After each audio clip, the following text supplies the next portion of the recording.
Bonjour et bienvenue au cours 4C3, Analyser le travail d'un entrepreneur en construction. Aujourd'hui, nous sommes la semaine 9 et ce que nous verrons principalement aujourd'hui est toujours en lien avec les communications au chantier, plus précisément les minutes de réunion, donc les comptes rendus de réunion. Donc, il y a deux types de réunions. Il y a la réunion préparatoire aux travaux et la réunion régulière.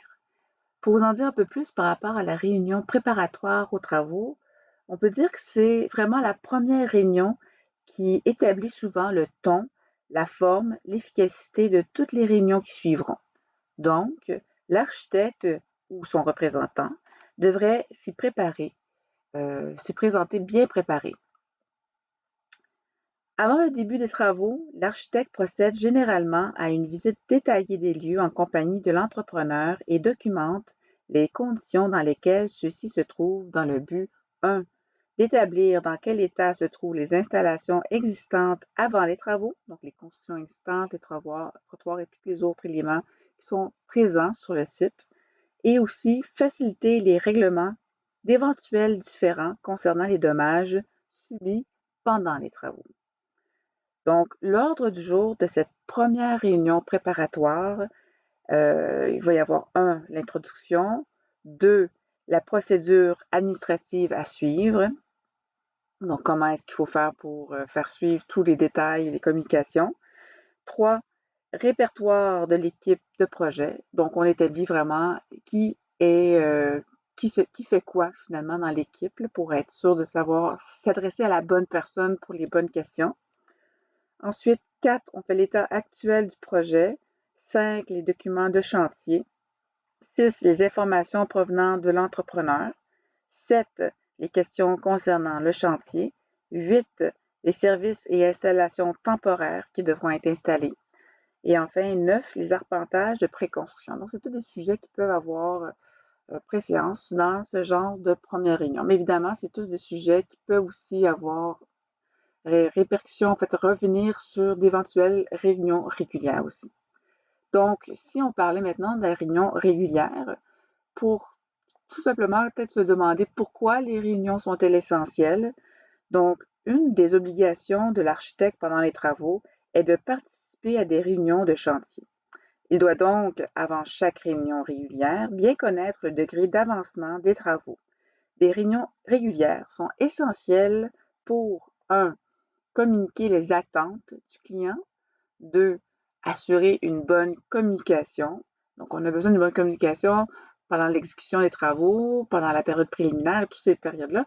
Mais au chantier, c'est particulièrement important d'avoir une bonne communication et la réunion de chantier est un bon outil pour assurer cette bonne communication-là, parce qu'on a tous les intervenants qui sont là en même temps. Ensuite, 3, transmettre des informations techniques. Donc, c'est le moment pour régler des petits problèmes de compréhension des plans, des choses qui ne sont pas tout à fait claires. Donc, de remettre aussi certaines précisions pour des détails qui ne sont peut-être pas complétés ou absolument complets. 4, on va aussi visiter le chantier. C'est une belle occasion pour le faire. 5, on veut résoudre aussi les problèmes. Donc, sur un chantier, il y aura toujours des problématiques. Il y en a peut-être moins sur les nouveaux chantiers. Dans les chantiers existants, il peut y en avoir beaucoup. 6, on veut faciliter aussi les décisions ou les conclusions. Donc, c'est sûr que si vous avez l'ingénieur, l'architecte, le client, l'entrepreneur, le sous-traitant qui est visé par les travaux, ça va être probablement plus facile de prendre une décision en connaissance de toutes les options et contraintes possibles. Ensuite, 7, on veut aussi prendre le temps lors de ces réunions-là de réviser les échéanciers. Donc, si jamais il y a des délais qui doivent être pris ou des choses qui doivent être repoussées, devancées, ce qui est rarement le cas, mais qui pourraient aussi être devancées, c'est à ce moment-là que c'est l'idéal parce que tout le monde est réuni encore une fois. Et étudier les demandes de paiement parce que là, on va avoir l'entrepreneur, le client, l'architecte. Quoique souvent, les demandes de paiement, ils sont envoyées à l'architecte et que l'architecte, lui, va les réviser en fonction de ce que lui a observé sur le chantier, puis il peut amender ces demandes de paiement-là et donc les réviser et envoyer la révision au client qui, lui, habituellement accepte les révisions de l'architecte et fait le paiement. mais on peut aussi les réviser lors des réunions de chantier. Donc, ça fait un peu le tour pourquoi les réunions sont essentielles. Ensuite, comment rédiger des minutes de réunion? Donc, on va souvent parler de procès-verbaux, minutes de réunion, compte rendu. C'est toutes des appellations qui peuvent être adéquates. Minute est aussi légal que procès-verbal, mais procès-verbal, ça fait peut-être un peu plus dans la logistique des avocats. Donc, comment rédiger les minutes de réunion? Donc, les minutes de réunion sont, rédigées soit par l'architecte ou l'entrepreneur. En fait, ça, c'est décidé en début. En début de chantier, on décide si c'est l'entrepreneur ou l'architecte et si ça va être la même personne, peut-être pas toujours le même représentant de l'architecte ou même représentant de l'entrepreneur, mais ça va être toujours l'entrepreneur qui va les faire ou l'architecte qui va les faire par la suite. Ensuite, il faut qu'elle soit claire et concise. Donc, c'est pas le temps de faire un roman et d'en mettre bien épais. En fait, on veut seulement savoir c'est quoi les éléments importants. Il faut être vraiment concis, synthétique dans ce qu'on écrit, pas l'expliquer comme si c'était un roman. Évidemment, bon, c'est un résumé. Donc, c'est vraiment les éléments importants qui sont notés.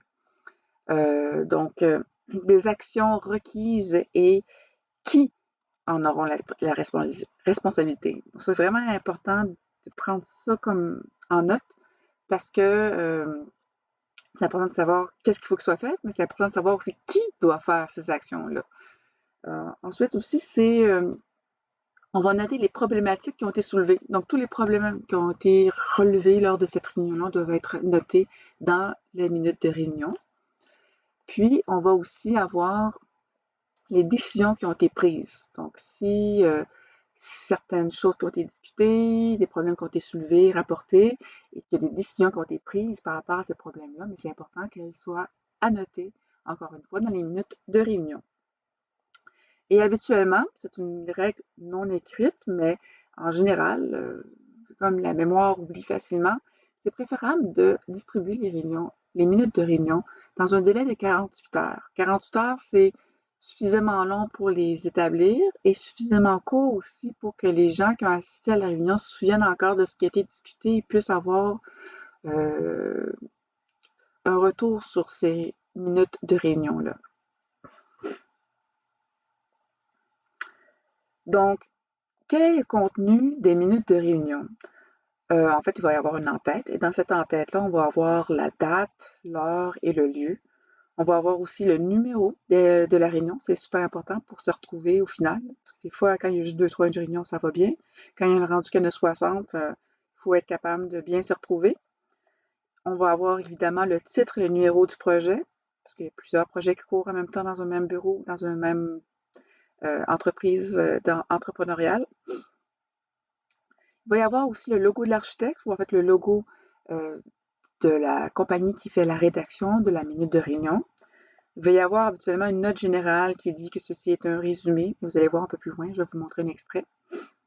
Vous allez avoir aussi la liste des personnes qui ont été présentes. Ça, c'est très important de noter toutes les gens qui ont été présents. Si quelqu'un est arrivé en retard, on indique. Si quelqu'un est parti avant la fin, on indique aussi parce que ça peut avoir une incidence sur ce que la personne a perçu de la réunion ou qu'est-ce qu'elle se souvient de la réunion.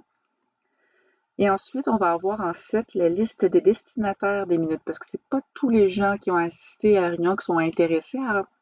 En fait, tous les gens qui ont assisté à la réunion habituellement sont parmi les destinataires, mais il y a des gens, des fois, qui ne pouvaient pas être présents. Des fois, le client ne peut pas toujours être là. Des fois, c'est l'ingénieur qui n'est pas là, ou des fois, c'est un autre personnage qui n'est pas là, mais qui devrait avoir compte rendu de cette réunion pour être capable d'apporter son point ou d'apporter son bémol. Donc, c'est important que la liste qui va être distribuée de cette réunion soit établie dans la minute de réunion. Et enfin, on veut aussi avoir la liste des documents qui vont avoir été distribués lors de la réunion. S'il y a des dessins ateliers, peu importe des détails, des addendas, pas des addendas évidemment, ça va être plutôt des modifications de projet, des choses comme ça, qui vont être mises sur la table, bien, il faut qu'elles soient distribuées à ce moment-là. En fait, si elles sont distribuées lors de la réunion, il faut qu'elles soient notées dans les minutes de réunion. Donc, je vous montre un peu à quoi ça ressemble en tête d'une minute de réunion. Ici, vous voyez, on a la minute de réunion, on a le logo, comme je parlais, on a le numéro de la fameuse réunion. On a la date avec l'heure, on va avoir le client, notre projet, le numéro du projet de l'architecte, le numéro de projet peut-être du client qui diffère aussi. On va avoir la fameuse note générale que je parlais. Donc, le présent document traite de toutes les questions qui ont fait l'objet de discussion ou de décision lors de la réunion sous-mentionnée. En cas d'erreur ou d'omission, prière d'en informer l'architecte parce que c'est important que s'il y a quelque chose qui ne marche pas ou qui a été mal rédigé ou mal réinterprété, il faut qu'on puisse faire des corrections. Et à ce moment-là, on fait des corrections, on réenvoie à tout le monde, et tout le monde, quand il dit c'est correct, c'est beau, c'est archivé. Mais bon, et donc, on parlait de présence, là, de présence des personnes présentes. Donc, tous les gens qui étaient présents lors de la réunion sont indiqués ici. Distribution additionnelle, donc les autres personnes qui sont d'intérêt à recevoir cette minute de réunion-là vont aussi être indiquées. Puis, s'il y a des documents qui doivent être partagés ou qui ont été partagés lors de cette réunion-là, on va indiquer ça ici. Donc, on indique le nom, l'identification du document, remis par qui et copie à qui. Donc, à ce moment-là, c'est très clair. Ensuite, si on allait au contenu des minutes de réunion. Donc, le contenu, en fait, le corps de cette minute de réunion-là, on va avoir des références habituellement aux minutes précédentes, aux dernières minutes. On va avoir les anciens points non résolus. On va avoir les anciens points résolus en disant compléter à côté. On va avoir aussi les nouveaux points à discuter qui ont été discutés durant la réunion et évidemment, action par. Donc, ça veut dire qui doit faire l'action qui a été décrite dans le nouveau point discuté et les initiales des gens qui sont intervenus dans la réunion. Donc, le numéro de réunion aussi, la façon de numéroter va probablement différer d'un bureau à l'autre. Chaque bureau a sa façon de fonctionner. Donc, c'est de s'ajuster avec le fonctionnement du bureau ou de la façon qui a été établie pour cette réunion-là, pour ce projet-là. En général, souvent le premier numéro indique le numéro de la réunion, mais c'est pas une règle unanime. Donc, je vous montre un exemple. Ici, on a donc le contenu, si on veut, l'ordre du jour, le OJ, c'est l'heure du jour, thème 3.6, échafaudage. Là, on a 074 et on verra que des éléments qui sont en gris et d'autres sont en noir. En général, ceux qui sont en noir, c'est les points qui ont été discutés lors de la réunion. En gris, c'est des points non résolus qui sont en cours et qu'on garde comme ça jusqu'à temps que ce soit complété. Puis une fois que c'est complété, vous voyez, ça fait un point en gris. Le point en gris, c'était une action qui devait être portée par FGM et l'action a été complétée lors de la semaine. Donc, on revient avec la réunion suivante en indiquant le point et en indiquant complété. L'idée, c'est d'avoir vraiment un suivi de ce qui a été fait, par qui, puis si ça a été complété. Parce qu'on peut juste indiquer des points par qui, puis la personne ne le fait jamais, puis finalement, c'est jamais complété. Puis ça, on n'en a aucun suivi. Donc, c'est important de toujours indiquer le complété à la fin d'un élément qui s'est complété. Donc, évidemment, un point qui est en noir, comme celui-ci, ne peut pas être complété à moins que ce soit une chose qui a été, une décision qui a été faite lors de la réunion. Donc là, oui, ça se pourrait, mais en général, des fois, il y a des actions à poser dans les jours, la semaine qui suit, avant la prochaine réunion pour que ça soit complété. Donc, vous voyez, on était à la réunion numéro 9. Je ne sais pas, vous vous souvenez précédemment, là, on était à la réunion numéro 9. Et le point qui était discuté, ben, c'est le 9 ici. Les points en gris, on voit le 8, c'était discuté à la semaine 8, c'était discuté à la semaine 4. C'est la façon que fonctionnait FGM. Comme j'ai mentionné tantôt, ça peut être différent d'un bureau à l'autre. Il faut s'ajuster pour ce qui est de la numérotation. Mais en général, on remarque qu'on va regrouper les systèmes par numéro de répertoire normatif. Donc, 2 existants, 3 béton, 4 maçonnerie, 5 métaux, pour essayer de clarifier les choses. Et enfin, vous avez la fin de la réunion. Donc, la fin va évidemment indiquer la fin de la réunion, à quel moment, à quelle heure aussi, quelle heure et quel jour, quelle date, quel local a eu lieu la fin de la réunion. Il va y avoir aussi donc la date, l'heure, l'emplacement et l'emplacement de la prochaine réunion. Donc, la date, l'heure et l'emplacement de la prochaine réunion. Et enfin, il va y avoir le nom et la compagnie de la personne qui rédigeait mon. Dans ce cas-ci, c'était moi. Je travaillais pour FGM, donc je mets mon nom, je donne le nom de la compagnie pour qui je travaille et je mets la date à laquelle la réunion a été. En fait, pas la réunion, laquelle moi j'ai rédigé la réunion. Donc la réunion se passait peut-être deux jours avant, le 19 du 10, le 19 octobre, et moi j'ai rédigé 2 jours après, donc le 21 du 20 octobre 2015. Donc ça, c'est important parce que ça donne une idée des fois quand est-ce que la réunion a lieu, quand est-ce qu'elle a été écrite. C'est important de mettre toutes ces informations-là aussi dans les minutes de réunion.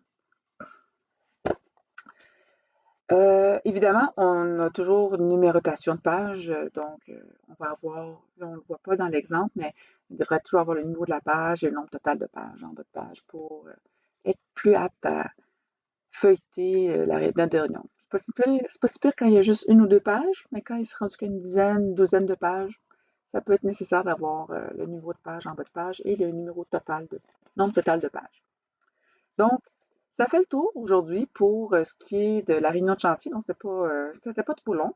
Je vous propose de faire un petit exercice à la fois ludique qui permettait de voir si vous avez bien compris comment faire les minutes de réunion. En fait, ça aussi, c'est un sketch de Muriel, je me souviens plus trop de son nom de famille, en fait, une Française comme une cliente qui assiste à une réunion de chantier, puis qui est complètement dépassée par tout ce qui se passe là. Mais bref, je me suis dit que ça pourrait être rigolo d'écrire les minutes de réunion de cette réunion-là. Donc, à venir, semaine 10, donc la semaine prochaine, ça va être la révision et la remise du TP3. Donc, j'en profite pour vous souligner que si vous avez des questions concernant le TP3, vous pouvez me les envoyer, aucun souci, pour que je puisse mieux vous aiguiller dans votre travail. Et à la semaine 11, il va y avoir un examen. La révision va se faire sous forme de formulaire Teams, donc en pratique à l'examen qui va être aussi sous forme de formulaire Teams, questionnaire. Donc, je vous invite fortement à suivre cette révision qui va avoir lieu la semaine prochaine. Donc, il n'y aura pas nécessairement un cours comme ça vidéo.